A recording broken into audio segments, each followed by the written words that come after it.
Manila is the capital of the Philippines and said to be one of the busiest towns in Southeast Asia. This place is well known because of its scenic landmarks and famous structure like Intramuros. Manila will surely give you a great deal of experience to be remembered for. Come and join us in our quick tour in Manila.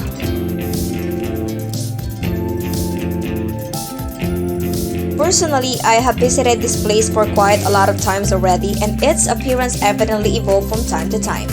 People usually go here for random purposes such as academic and personal ones. When we headed here as a group, we took photos and observed the entire monument, which makes me feel like I'm slowly coming back to the ancient times where everything is just about revolution, peace, and war. The KKK monument, which can be found in Ermita, Manila, Philippines, near the City Hall, symbolizes Katipunan, which was known as the Philippine Revolutionary Society. It was unveiled in 1998 during the celebration of the Philippine Independence Day on behalf of remembering Andres Bonifacio y de Castro. I did some research and found out that the kataas-taasang, galang-galangang katipunan ng mga anak ng bayan, or more generally known as the Katipunan, was a Philippine independence movement that began the Tagalog Revolution. I believe that the moment I stepped into the ground of this certain place, the nostalgic feeling started to run into my veins. Things that perceives history like this makes me feel like I'm proud of being a native Filipino.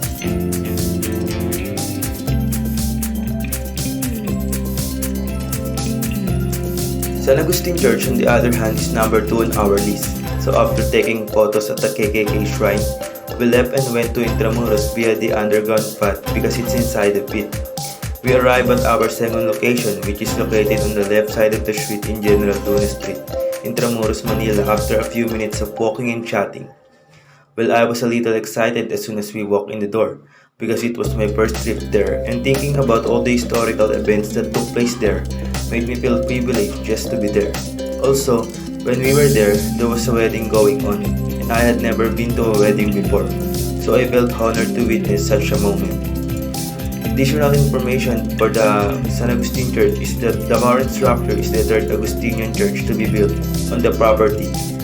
The first religious institution built by the Spaniards on the island of Luzon was the San Agustin Church. It was built of bamboo and nipa in 1571, but was destroyed by fire in December 1574 during the attempted invasion of Manila by Limao soldiers.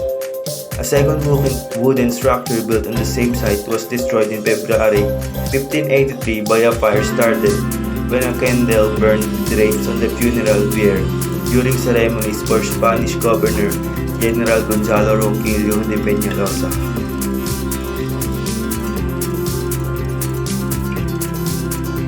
Memorare, Manila, 1945. Our third spot was this monument called Memorare, Manila, 1945. It was established on the 18th of February, 1995.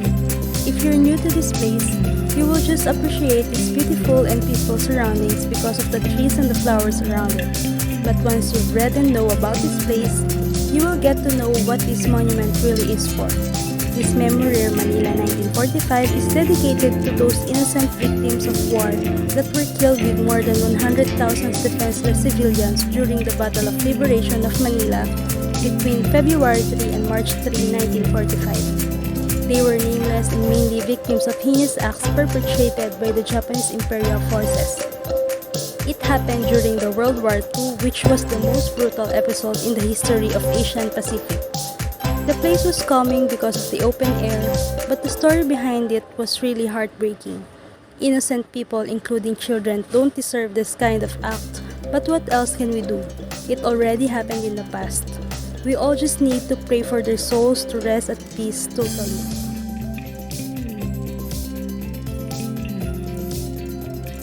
Manila Cathedral. I felt amazed and at the same time I felt like someone's hugging me and on a shoulder to cry on when I entered the Manila Cathedral. In fact, while in Manila Cathedral, I let my emotions out and cried until I felt I drained the negativities inside my mind. This is one of my favorite spots, and whenever I go, I always check and enter the house of our Lord.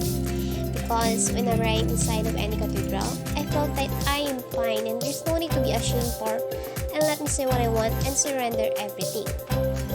Therefore, Manila Cathedral gave me that kinds of emotion. However, The Manila Cathedral was initially built as a simple parish in Manila in 1571 by Juan de Vivero, a secular priest, and was dedicated to Our Lady of the Immaculate Conception. The church was made of the common structural materials of that time. The main materials used are nipa, wood, and bamboo. But when fire that raged in the city in 1583, the Manila Cathedral has made a first reconstruction. Therefore, the second cathedral was erected using stone as its main structure. It cost 17 million. Manila Cathedral full of history that youth can learn and interesting to know for. Fort Santiago, the gorgeous park was the first thing that caught my eye when I walked in. The large courtyard is also surrounded by old ruins, cannons, and weapons. There are military machines on the left side of the entrance, which is employed in World War II.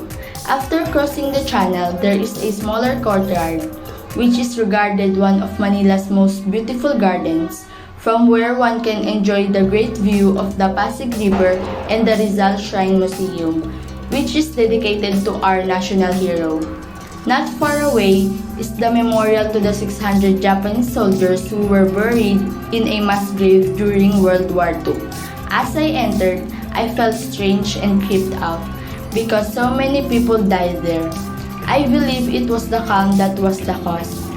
It reminded me of the folks who had to suffer in the past in order for us to have our cherished freedom today. Even though I was already exhausted, it was a tiring excursion that as well worth it because I enjoyed the sightseeing. That's all, thank you.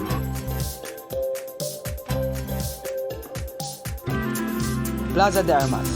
For me, it was such an overwhelming experience going there.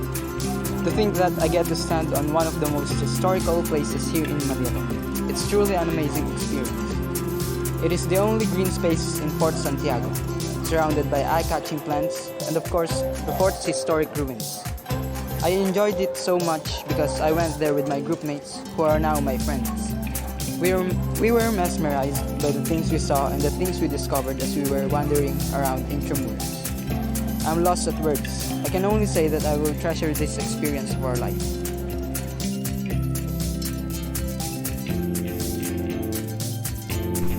Museo Jose Rizal. Honestly, I only visited this place just once and I am happy and thankful that I have the opportunity to experience seeing the beautiful museo of our hero, where all of his things and about him are being detailed in this place.